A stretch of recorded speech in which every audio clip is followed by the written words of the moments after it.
Petit Jornal. Inteligência e irreverência em doses diárias.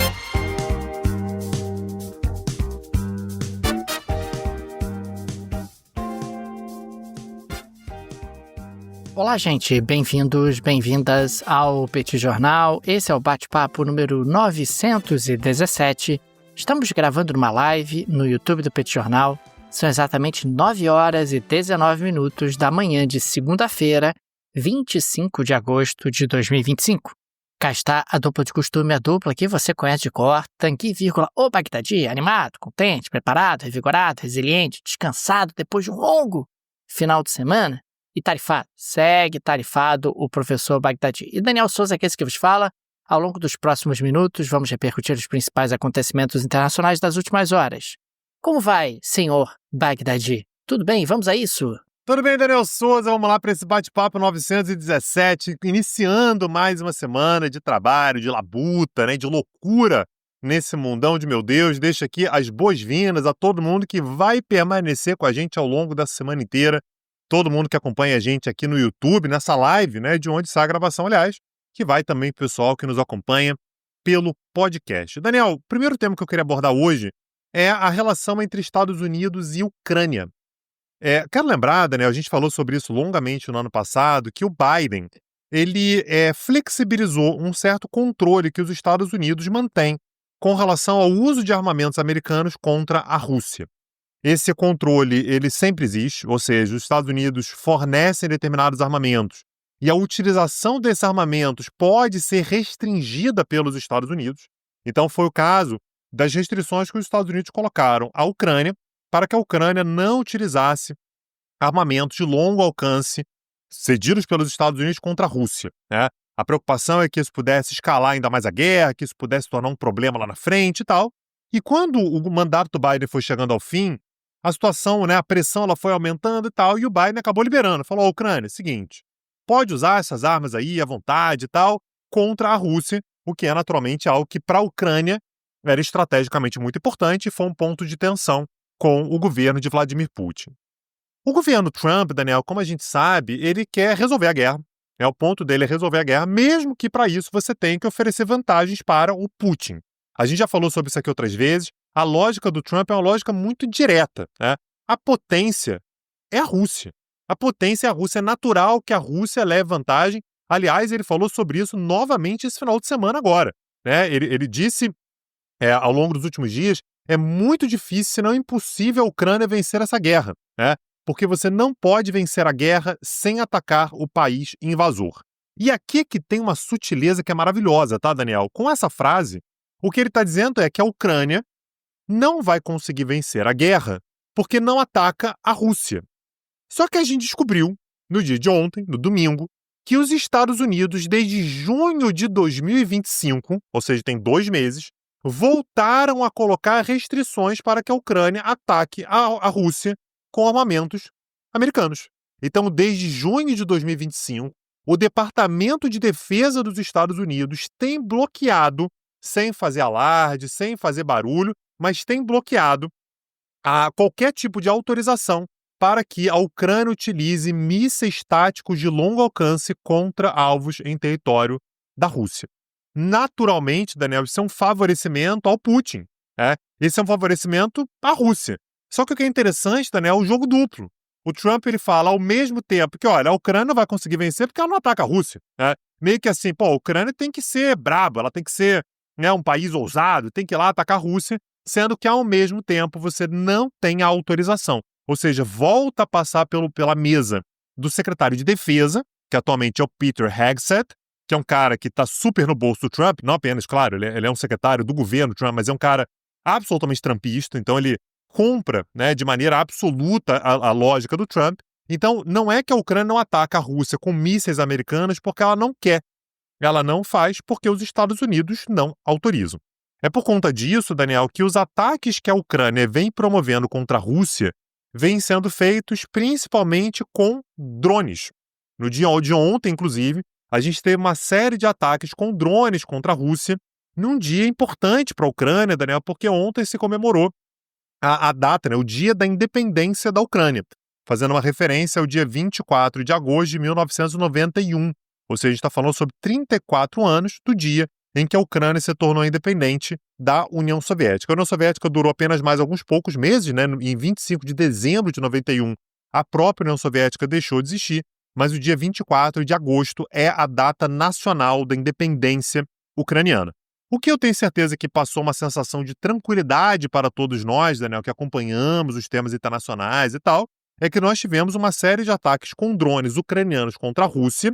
Um deles foi abatido sobre no momento em que sobrevoava a usina nuclear de Kursk. Coisa pequena, coisa boba. Daniel, mas pegar fogo numa central nuclear não é nada demais também, Dá né? nada isso, imagina. Meu Deus, que desespero, socorro e tal. E o que a Rússia falou foi controlado, circulando, nada para ver aqui, não houve alteração, portanto, nos níveis de radiação. Tá tudo tranquilo, Daniel. As pessoas se desesperam demais também. Pegou fogo numa centralzinha nuclear. Ai, meu Deus, o que vai acontecer? Não sei o quê. O Zelensky, Daniel, ele também aproveitou o dia para dar algumas declarações nacionalistas, fortes e tal. E o que ele disse é assim que a Ucrânia reage quando seus apelos por paz são ignorados. Hoje, tanto os Estados Unidos quanto a Europa reconhecem. A Ucrânia ainda não venceu, mas certamente não perderá. Porra, essa frase é de matar qualquer otimismo, né, Daniel? Não vencemos, mas também, não vamos perder. Nossa independência está garantida. A Ucrânia não é uma vítima. A Ucrânia é um país lutador. Então fica aí a mensagem, de expectativa e de esperança para todos os ucranianos, porque ele disse que não vai ganhar. A perder também, Daniel, não vai estar lutando aí por um empate, na melhor das hipóteses, Daniel.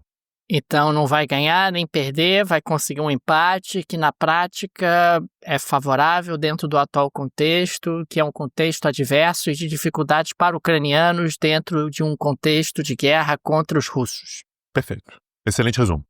Ok. O Tanguy, avançando aqui para a próxima pauta, eu queria registrar que na última sexta-feira o Donald Trump ele anunciou que o governo dos Estados Unidos assumirá uma participação de 10% na Intel. Sim, aquela empresa que faz chips, que faz semicondutores. Acho que todo mundo já ouviu falar dos chips da Intel. Na prática, o governo está adquirindo 10% de participação acionária na empresa vinculada aos subsídios do CHIPS Act, né? Um ato, uma lei americana, inclusive, que remonta ao governo Biden, de subsídio ao setor de semicondutores. O interessante é que não é a primeira vez, nem a segunda vez, que o governo americano avança para ter participação em empresas consideradas estratégicas. Por exemplo, na US Steel, o governo americano tem uma Golden Share. A Golden Share acaba sendo aquela ação onde você tem direito a veto em relação a decisões importantes.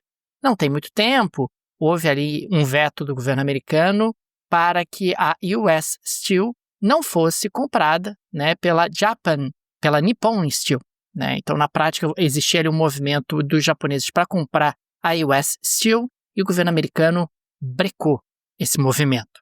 No caso da NVIDIA e da AMD, elas agora são obrigadas a repassar 15% da sua receita obtida na China ao governo para manter acesso àquele mercado. A gente chegou a falar sobre isso aqui no Petit Jornal. Na prática, a gente está falando de um imposto de exportação, o que é algo, no mínimo, inusual, mas, de qualquer maneira, o governo se tornou sócio dessas empresas no que diz respeito à receita, acaba sendo encarado dessa forma. A MP Materials, ela é uma empresa especializada na mineração de terras raras e o Pentágono assumiu 15% de participação. Na prática, a gente está falando dos Estados Unidos avançando na direção de um capitalismo administrado pelo Estado. Algo que não é exatamente incomum em outras partes do mundo, na Europa, na China, na Rússia e até no próprio Brasil. No caso dos Estados Unidos, a justificativa é de segurança nacional. Então, aço, né, uma siderúrgica seria segurança nacional, você ter ali mineradora de terras raras, segurança nacional, uma empresa de semicondutores, segurança nacional. Agora, como isso acontece, esse avanço acontece no governo Trump, existe ali um certo temor de que o Trump aumente cada vez mais a sua ingerência sobre as empresas, não exatamente com uma lógica de desenvolvimento, mas com uma lógica de poder mesmo, né, de agenda política. Aliás, os Estados Unidos, inclusive, não têm o arcabouço jurídico para lidar com esse tipo de situação. Há risco de perda de proteção aos acionistas minoritários, já que nos Estados Unidos você não tem aí uma lógica para proteger esses acionistas minoritários de uma interferência governamental. As empresas podem se sentir obrigadas, às vezes tacitamente, a alinhar suas estratégias ao governo em vez do mercado, né? E o Trump muitas vezes coloca isso de maneira muito clara, e já existe aí também a preocupação por parte de outras empresas que podem potencialmente ser alvo de um avanço do governo dos Estados Unidos, que não é exatamente uma coisa voluntária. Eu acho que é disso que se trata. Olha, você vai me passar 10%, mas não quero, mas vai passar 10% porque eu estou te subsidiando, tem aqui essa operação, etc. Você precisa de mim e eu quero 10%. Quer dizer, não é tão simples assim para a empresa, muitas vezes, resistir às investidas de um governo, ainda mais um governo como o do Donald Trump. Muitas empresas já estão, inclusive, mudando alguns dos seus comportamentos para tentar sair do radar da Casa Branca, estão apagando menções à diversidade, têm tentado intensificar contatos e lobby com a Casa Branca como forma de tentar evitar alguns avanços, o que é algo que chama muito atenção, né? Os Estados Unidos não estão habituados com esse tipo de comportamento, esse capitalismo de Estado, esse capitalismo onde o Estado atua de forma mais ativa. E isso pode, claro, criar um cenário onde investidores só confiam em empresas que têm apoio direto do Trump. E existe uma preocupação também de uma lógica de governo e não de uma lógica de Estado e não de uma lógica de desenvolvimento. É um cenário novo, ele começou devagar, a bem da verdade, não começou no governo Trump, mas no governo Trump tem havido uma intensificação e com uma característica extra que é essa postura do Trump, que é particularmente agressiva no que diz respeito à abordagem das empresas e no que diz respeito a tentar impor uma determinada diretriz, um determinado pensamento. De novo, não é incomum que você tenha empresas em diferentes partes do mundo tendo participação governamental, quando você considera que essas empresas são estratégicas, mas no caso dos Estados Unidos, a gente está tendo um avanço num país que não está habituado com isso.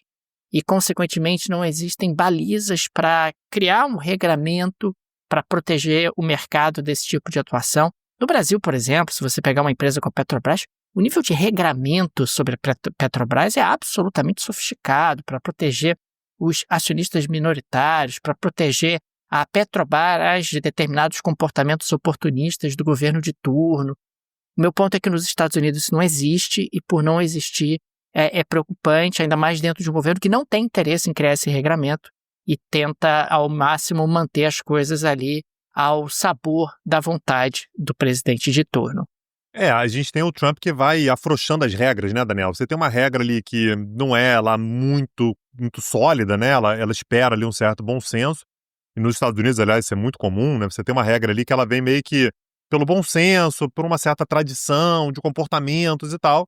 E o Trump, ele percebe isso e ele vai alargando as regras, né? Ele vai modificando pouco a pouco, ele vai mudando o referencial, o que é muito ruim para um país, né, Daniel, que particularmente tem uma lógica de credibilidade muito grande, né? Os Estados Unidos, aliás, gostam muito de falar sobre a credibilidade dele e da necessidade dos outros terem credibilidade também. Agora, tudo isso, naturalmente, acaba, né? Ou vai, pelo menos, minando a credibilidade americana com o passar do tempo. E isso é sério, quer dizer, muitos analistas têm seguido na linha que você está colocando, Tanguy, ou seja, pode ter impactos positivos no curto prazo, mas no longo prazo seria muito perigoso para a credibilidade dos Estados Unidos e para a lógica de funcionamento. De novo, porque você não tem ali um regramento claramente estabelecido. E é muito interessante observar que, do ponto de vista econômico, o Trump é intervencionista, o Trump defende tarifas, o Trump ele tem uma agenda muito contrária ao que alguns grupos políticos ao redor do mundo que se alinham a ele projetam ou defendem. Por exemplo, eu olho para essa agenda e penso, o que o Milley tem a ver com essa agenda? Né? O Milley prega exatamente o contrário, né? Ou mesmo outros governos ao redor do mundo, ou quando o Trump tenta se colocar, e os defensores dele, não, o Trump é parecido com a Thatcher. é parecido com o Reagan. Não é. Não é. Quer dizer, é uma outra coisa completamente diferente. Aqui não tem nenhum juízo de valor, é apenas... Eu tenho dificuldade de entender muitas vezes como é que essa vinculação é feita. O Trump é contra a globalização, é contra os mercados abertos, é contra a não intervenção do Estado na economia em algumas empresas, e muitas vezes alguns dos seus apoiadores pelo mundo defendem agendas opostas a essa, mas continuam do lado dele, dizendo que a agenda é a mesma, quando ela claramente não é. Agora, Daniel, quer credibilidade? Acessa lá Insider Store, porque aí tem credibilidade, você vai experimentar os produtos, eu duvido que você não goste. Ah, mas eu não conheço a Insider, né? Como é que é? Os produtos são bons, não são?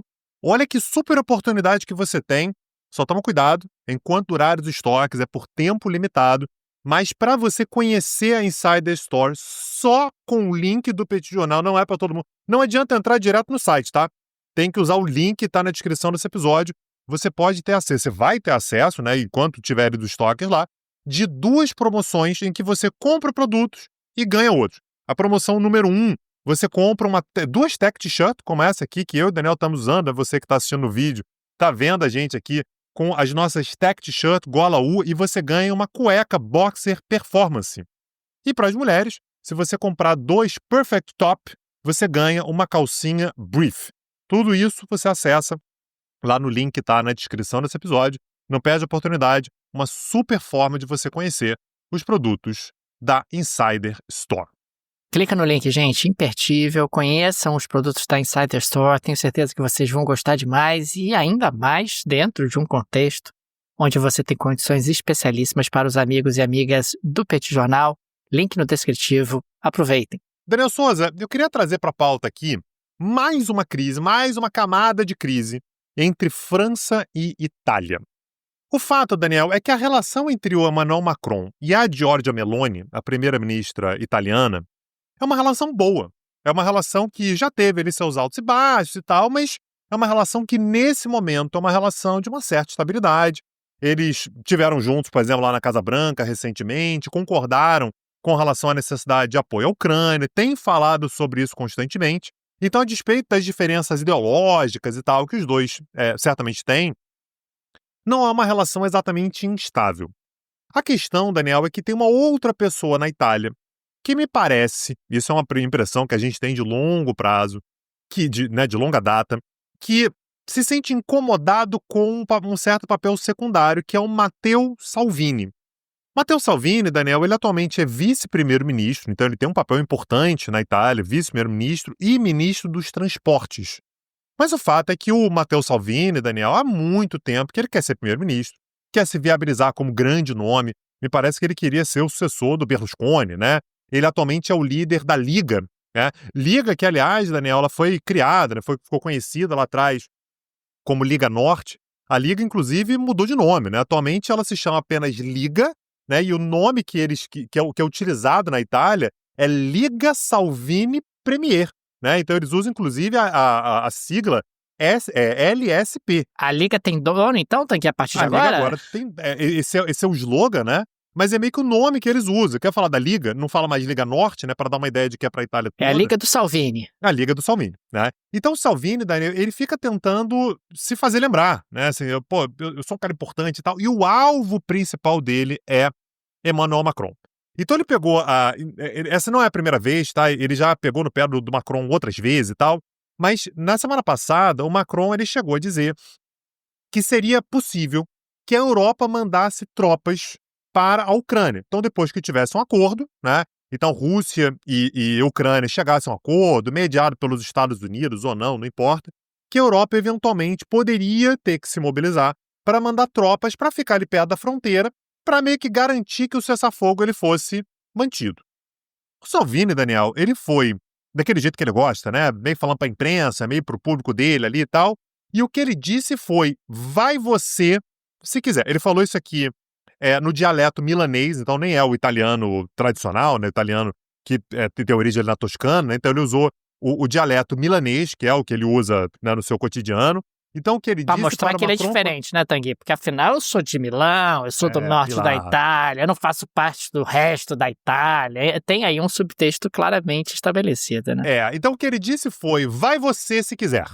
Coloque o capacete, pegue o seu fuzil e vá para a Ucrânia. E aí ele utilizou uma expressão, Daniel, nesse dialeto milanês, que é o taxis al tram, né? Taxis al tram é meio que pega o bonde aí e vai lá. Vai lá, siga adiante, vai em frente, tudo. E aí, Daniel, Como é a expressão, Tanguy? Por gentileza, repita. taxis Taxas tram. al tram. Altram, isso. Pô, eu acho que a nota do Petit Jornal para esse italiano milanês aqui, né, para esse dialeto milanês, vai ter que vir altíssima, tá? Porque Nota esse aqui 10. exigiu nota 10, perfeito. Vale 10, né? Vale, com certeza. Vale 10, perfeito. E aí, Daniel, me parece... Aí eu queria ouvir sua opinião, tá? Falta ao Macron um certo sangue frio. Falta Ele Macron, mandou essa? um amigo, alguém que te diga, não faça isso, Ou então, deixa eu pra não lá. sei, Daniel, um analista, né? De repente um analista. Eu não sei, cara, fazer uma análise, fazer uma terapia, alguma coisa assim.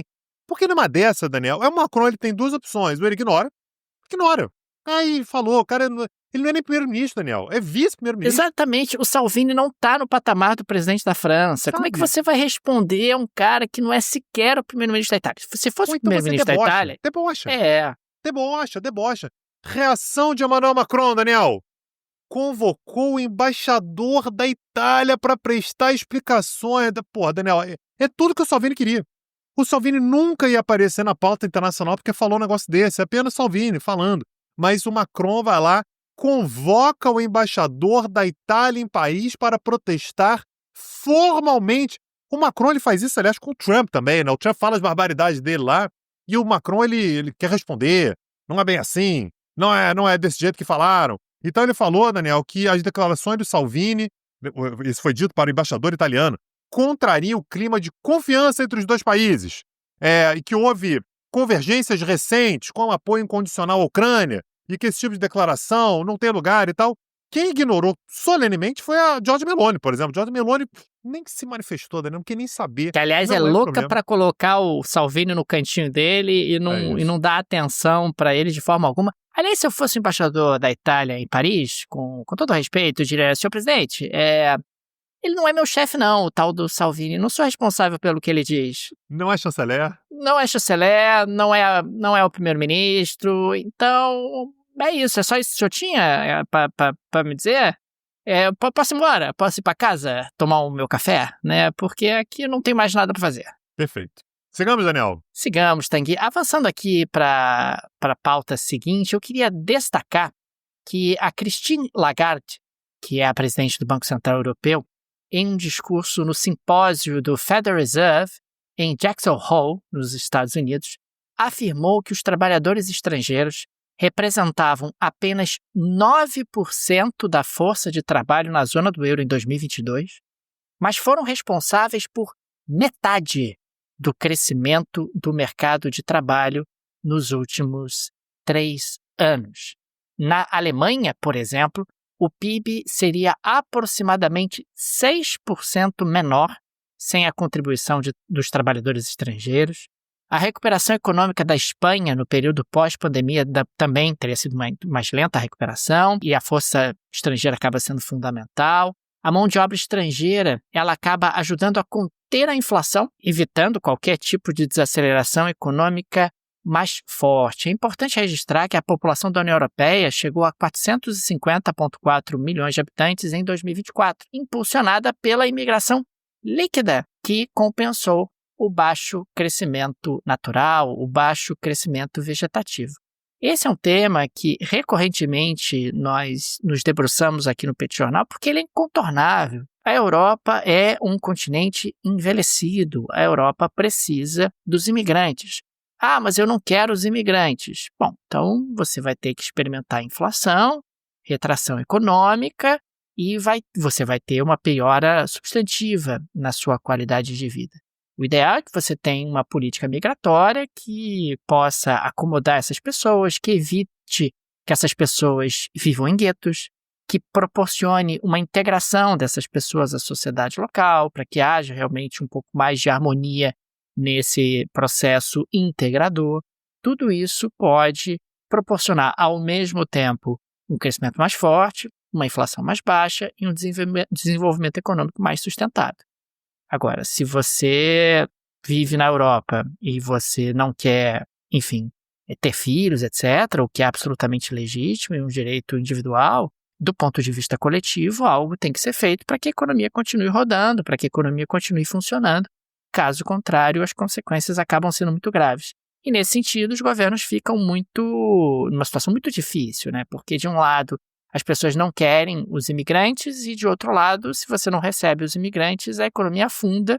E nos dois cenários você acaba tendo um desgaste político importante. Seja porque os imigrantes chegaram, e isso acaba gerando um desgaste junto à população local, seja porque os imigrantes não chegaram e a economia acabou afundando. Daniel Souza, vamos para a geleia Shakira dessa manhã de segunda-feira? Por favor, Tanguy, o que você trouxe hoje? Daniel Souza, tivemos uma cena fofa, uma cena bonita, uma cena que tocou o coração de todos nós.